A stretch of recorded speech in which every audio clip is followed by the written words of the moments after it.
This machine gun was so perfectly engineered that it became a problem for the very army that created it.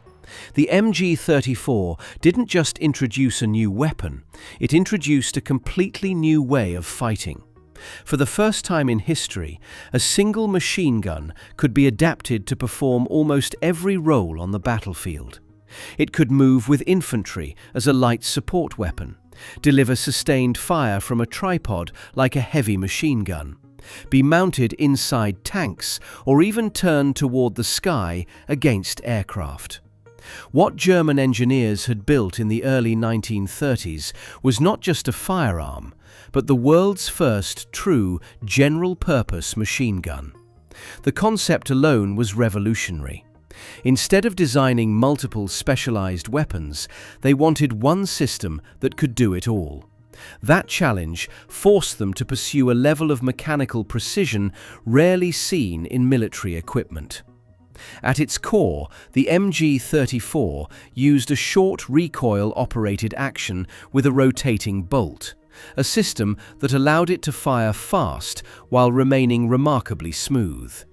But what made the weapon special were the small design decisions that made it more efficient in combat. The trigger, for example, eliminated the need for a traditional fire selector. A partial pull fired single shots, while a full pull released fully automatic fire.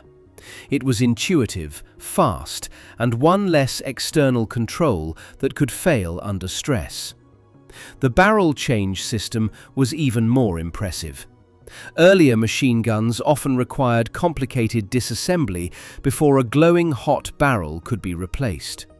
With the MG-34, the gunner simply released a latch, swung the receiver open, removed the barrel, inserted a new one, and locked the weapon back into position.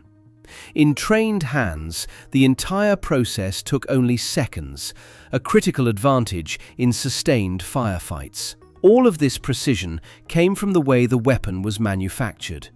Each component was machined from high-quality steel and fitted with extremely tight tolerances. The result was a gun that felt incredibly smooth when operated and delivered a level of mechanical reliability under ideal conditions that few weapons in the world could match. But ideal conditions rarely exist in war. The same tolerances that made the MG-34 feel like a precision instrument also made it sensitive to dirt, sand, mud, and extreme cold.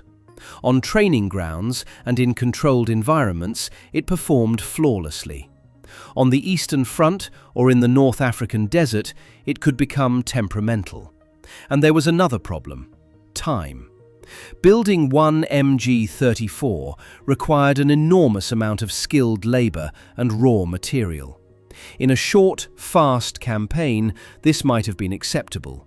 In a long industrial war, it was a disaster. Germany needed weapons that could be produced quickly and in huge numbers, and the MG-34 was simply too refined for that kind of conflict. Despite this, its tactical impact was devastating. German infantry squads were organized around the machine gun, not the rifleman. The entire unit existed to support the gunner by carrying ammunition, spare barrels, and protecting his position. This allowed a single squad to generate a volume of fire that shocked opposing forces in the early years of the war, and gave German infantry a level of flexibility and striking power that few armies could match. When mounted on the Lafette tripod, the MG-34 transformed again. With recoil-absorbing mechanisms and optical sights, it became capable of delivering accurate, sustained fire at extreme ranges. It was no longer just a support weapon. It was a precision fire system that could dominate large sections of the battlefield. Yet even as it changed warfare, it was being replaced. The MG-42, with its stamped parts and simplified construction, could be built faster, cheaper, and in far greater numbers. It sacrificed the hand-crafted perfection of the MG-34 in favor of something far more valuable in total war: production speed and battlefield reliability. Still, the influence of the MG-34 did not disappear. Its core concept became the foundation for nearly every modern general-purpose machine gun that followed. The idea that one weapon could adapt to multiple roles, combined with quick-change barrels and belt-fed ammunition, shaped infantry doctrine for decades after the war ended. The MG-34 remains one of history's great military paradoxes. It was a weapon designed with such care, such precision, and such ambition that it achieved exactly what its creators intended.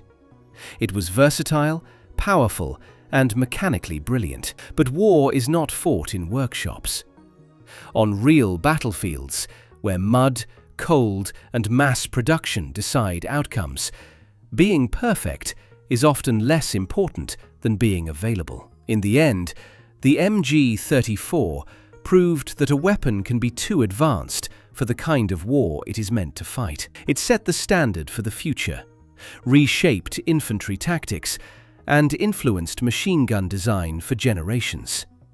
And yet, it also showed that in modern warfare, practicality will always defeat perfection.